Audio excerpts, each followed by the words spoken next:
Missouri Republican Congresswoman Ann Wagner joins us right now. I always wonder when that issue comes up, Congresswoman, whether it's both parties' fault, whether it's a sign of the times. This was pretty much the regime du jour for President Bush, and maybe just recent history suggests that it is impossible for parties to bridge the divide. What do you think of that? Well, I can assure you, this is my fourth State of the Union, Neil, and this president has no desire to work with Congress on either side of the aisle. All he does is work around Congress through his executive orders and through his departments and agencies.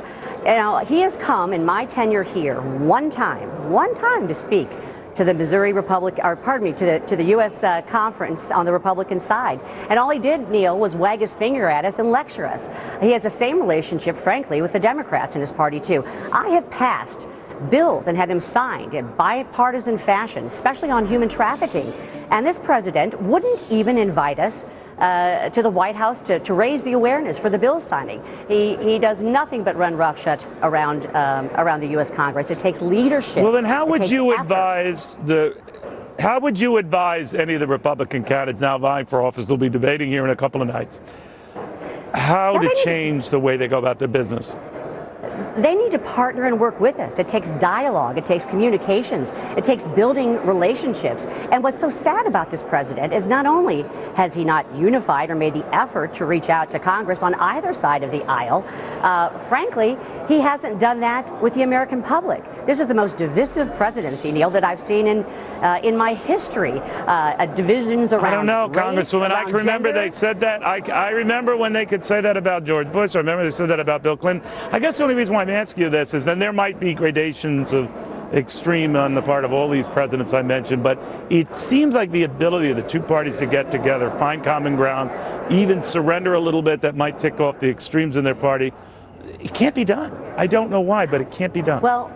Well, I certainly have been doing as a representative from the 2nd District of Missouri. As I said, whether it's human trafficking legislation, whether it's my financial services legislation, whatever we're working on many issues, we've been able to come together in a bipartisan effort. The only thing missing, frankly, is leadership from this White House and an effort to work with us on either side of the aisle. And frankly, as I said, to work with the American people. I don't care what anyone says. This president has been dividing America among race, gender, class, and it's such a missed opportunity. It truly is. I mean, he talked and ran, Neil, on hope and change, and the change has taken America in the wrong direction, and people have lost hope.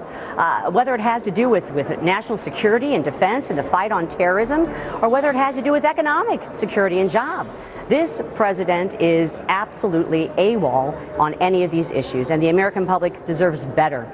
People have lost hope, whether you look at the labor numbers, Neil, and you know what they are, the lowest since 1977 in terms of participation.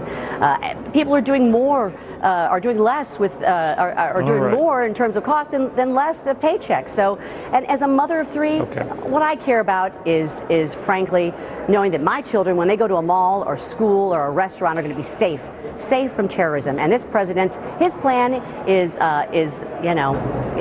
nowhere to be seen, to be perfectly honest. And strategic patience is not a plan to fight terrorism. So, all right, Congresswoman, we'll see. For now, Congresswoman, I'm going to put you down as a maybe on President Obama, but we'll see. All right. When we come back, we have